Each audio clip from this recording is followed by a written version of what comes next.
নমস্কার বন্ধুরা। আজকের আমার নিবেদন কবি সুনীল গঙ্গোপাধ্যায়ের তোমাকে যখন দেখি। তোমাকে যখন দেখি তার চেয়ে বেশি দেখি যখন দেখি না।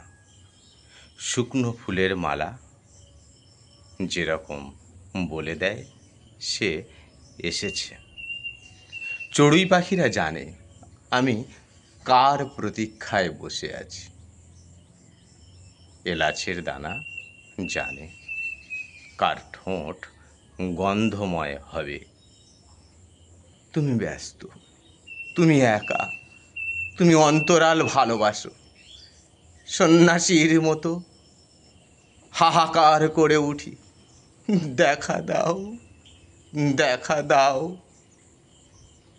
পর মুহূর্তেই ফের চোখ মুছি, হেসে বলি তুমি যেখানেই যাও সঙ্গে আছি। ধন্যবাদ।